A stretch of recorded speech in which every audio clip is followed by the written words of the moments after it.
Welcome to another episode of Sports and Discourse with your host, Derek Stevenson. And on today's episode, I got a special request from Joseph Towns. He asked me to look at this video. It was a mini documentary that the YouTube channel Kentucky Wildcats TV they made right before the Tennessee game or during the Tennessee game. But it looks pretty interesting. So we're going to check it out and see what we think about it. We're going to talk about it real quick. So let's get into it.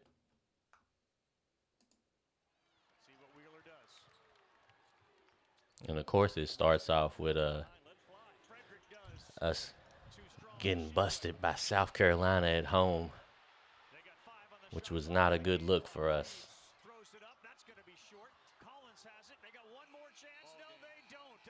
Ball game. Oh, what's this ad stuff? Let me turn that off. Get them ads out of there.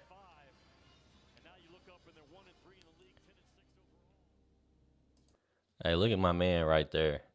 He he looked like he was getting ready to take the Texas job right there, man.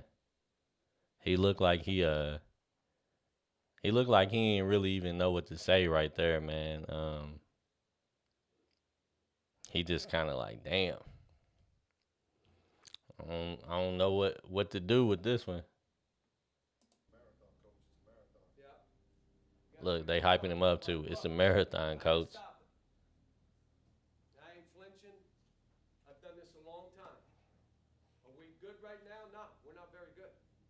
But can we be good? Yeah, if you choose to be good. If you want to be good.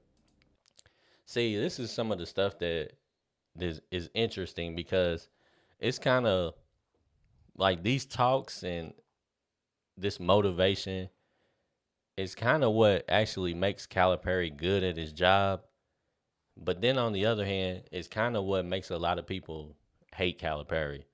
Uh, a lot of the people that criticize him, they feel like he's got this used car salesman bullshit that he always does, and there's definitely some truth in that.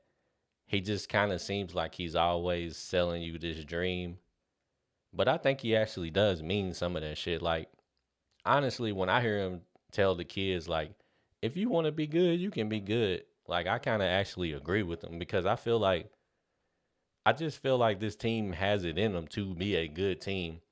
And I just had no idea that they would come up so short against majority of the teams that they played that was high quality this year. Obviously, we already know we got the win against Tennessee, but they just came out disappointing because I felt like when I was saying Final Four in the summer, like I really thought they was gonna be one of the best teams in the country. I thought they will. I thought they. I knew they had a tough schedule, right?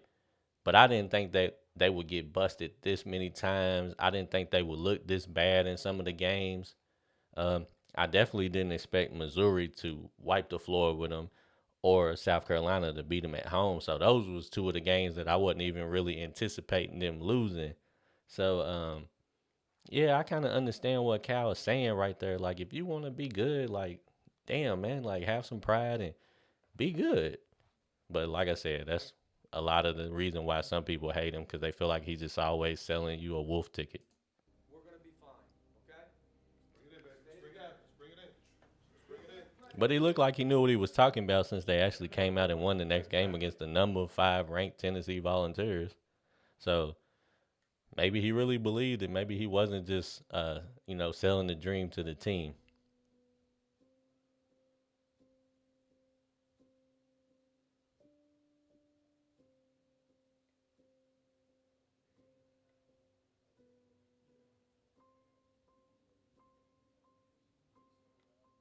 And I'll leave a description to this video in the comment section, or I'll leave a link in the comment section. So if you want to go watch it without listening to me talk all over it, then you're more than welcome. The world, we believe. And I'm telling you, you out rebound and limit your turnovers. You see what happens in this game. They're going to fight, but so are we. Go have the ball. What do you think the players was thinking right here when he was saying that? Do you really think they believe in themselves? Um, I feel like individually they think that they're good hoopers, but I don't know if they will if they actually believe that that time that they was a good team, that they could become a good team. Um, I wonder if he even really believed it or not. You never know. He might be. I mean, he probably sees it in practice every day, and he probably can't understand what's going on, what he's doing wrong, what they doing wrong. It's probably all kind of confusing to him because he probably does see them, and they probably are practicing well, and he probably just feels like, come on, let's turn the corner, and it just ain't happening yet. Um, so he probably just be at a loss for words a lot.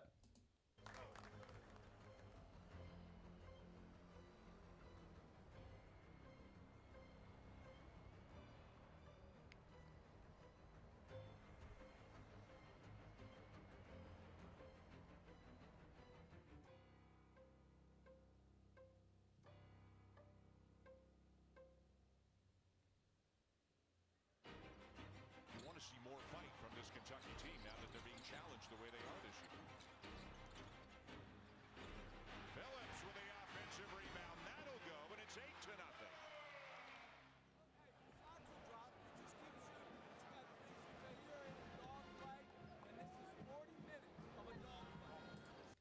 That's you know, that's one of those things in basketball where, as much as we like to say Calipari doesn't know how to coach, he's just a recruiter. Those little things that he's saying to him are like some jewels. If you really know the game, right? Sometimes coaching somebody is just as simple as keeping them focused, right? And a lot of the times, man, when you in a basketball game and it's not going right, man, you can just dial it in quick, and you might go and finish going through the motions, but you ain't really in the game. Like you've accepted the outcome, and you just know what time it is, and you moving on to the next thing. So I do appreciate seeing some situations like that where he's trying to keep them focused, man. Like, especially because a lot of these dudes really, even though they have experience being on a college team, a lot of them really wasn't playing last year, except for like Oscar and Severe, uh, Topping a little bit, Ware a little bit. So a lot of them not really even used to being in games like this and really having to like dig down deep and fight through stuff. So I do actually appreciate him trying to keep them focused and keep their heads in the game. Kentucky showing no signs of backing down. Good response after the timeout. And that's Like I said, man, they just had really good effort in this game. and a three goes down. And sometimes, man, you just gotta out hustle somebody, man. Like, yeah, like he said, man, playing like they got nothing to lose, man. Like they really didn't at this point. Like everybody thinks Kentucky's garbage. Even we think Kentucky's garbage. So they really didn't have no pressure. Uh, Tennessee had all the pressure in the world. They the number 5 ranked team playing at home against a team that's garbage.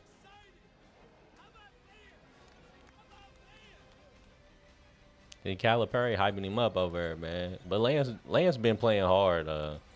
Lance ain't quite as talented as some of the best big men in the country, but Lance has been playing his best basketball at Kentucky, if you ask me. Uh, yeah, I would definitely like to see him do a lot more. I'd love to see Lance be more aggressive, but he has been playing some of his best ball that I've ever seen him play, man. So shout out to Lance playing hard, scrapping, doing the dirty work, man. You need a couple of guys that's just ready to do the dirty work. I think a dude Thero is like that. I actually looked at his daddy's Twitter, and his daddy is super proud of him, and super supportive. And his dad basically put a post that said 1 through 5, like a dude will do everything. Like he'll play point guard, he'll defend the center underneath the basket. Like he's just ready to do whatever it takes to win. And I love that about players, you know what I'm saying? So shouts out to a dude for just being willing to do some dirty work, Lance. You know what I'm saying? Like I appreciate the effort because a lot of the games that we seen earlier in the season, it just seemed like they was lacking effort. So I love to just see him play hard, like dive on the floor, try to block some shots. A lot of times, man, they save all their fouls, and I don't understand it. Like, you got 5 fouls before you foul out the game. So if you make it through the first half and you don't got no fouls, or you only got one, man, foul somebody sometimes. Just let somebody know you there. Let somebody know you awake.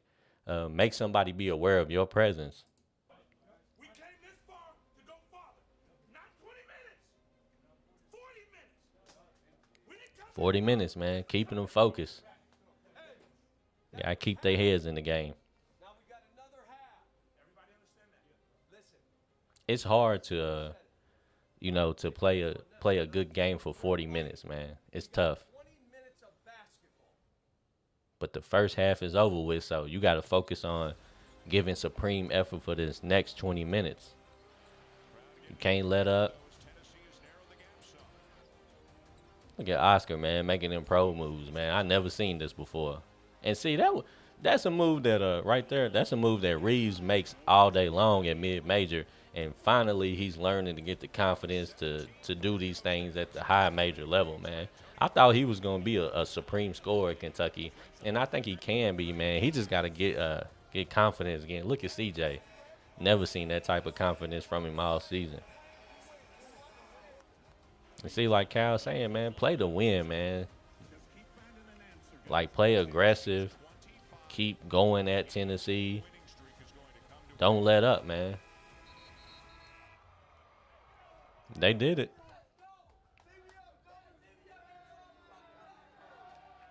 You can tell they needed it too, man. Like, just look how excited they are. Like, they needed a win like that, man. You could tell they were starting not to believe in each other. But if you're not a team, you can't win. I don't care how talented you are. He's telling them right. Your back's against the wall. You know what you did? You played like that. I love all these, man. It's only up from here. Look at CJ, man, trying to bring the team together, man. I respect that, though. Look, man, I know that, like, in the professional ranks, it's a little different. These guys are so good at what they do, they don't necessarily have to be friends. They just doing a job, making a living. They can come to practice. They can hate each other, and they can get out on the court and play with each other. But these are not pros. These are amateurs that's learning the game, that's trying to figure out themselves, trying to grow, trying to progress. And whenever you in those type of situations, you need to feel like a family. Like, anytime you've been on a good team, or even, like, it don't even have to be a sports team. It could just be like a good workforce, or, you know what I'm saying? Maybe who knows, man? Maybe you was doing a class presentation for college or something. Just whatever the case may be, working in a group setting. If you want to do it good and if you want to be exceptional at it, you have to come together like a family. Like, you have to feel like you working with your brother, like you will protect your brother, like almost like you would die for your brother. You got to have that type of love for that person that's next to you. Like me, I was in the military, and the military, all it does is teach you to lose your identity and become one, right? It's almost like a marriage, like how they tell you, like one for all for one, whatever it is. Like, they want you to have the same haircut, the same uniform, the same body language, the same gestures. Like, they want you to become one unit. Like, you supposed to move simultaneously and in sync with everybody. And if you want to be good at something, man, that's how you have to do it. That's the only way you can do it. So I really feel like, that type of positive energy is going to be really helpful for these guys. Like, they have to come together as a family. They got to put bullshit aside. Whatever it is that's going on in the locker room, whatever they may be doing to each other, whether it be jealousy, resentment, just whatever the case may be, they have to get all of the negative energy away if they want to succeed. Because speaking of Tennessee, like, we know what happened to Tennessee's football program. The quarterback got into an argument with a linebacker over some NIL money. The quarterback broke the linebacker's jaw. The linebacker had to miss the game. and the defense was mad at the quarterback, so the defense didn't play hard. And South Carolina scored 63 points on Tennessee's defense and basically forfeited their chance to win a national championship. And that's what'll happen if you don't form that type of a brothership with your teammates. You can have a team that'll fall apart like that. And that's what it seemed to be happening to Kentucky. So to hear those type of words coming from CJ and to see the look on some of these guys' faces and just how happy they are, I hope they can just maintain this, because maybe, just maybe, they could reach their potential if they do. And like I said, we all knew this team had, high aspirations. They had potential to be good. So hopefully they turn the corner. We'll see how they do tonight.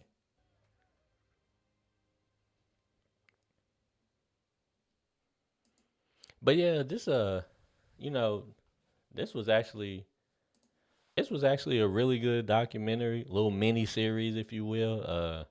Like I said, I'll post the link in the comment section so you can go watch it on your own without listening to my voice. But yeah, man, I liked it, and hopefully we'll see them build on it.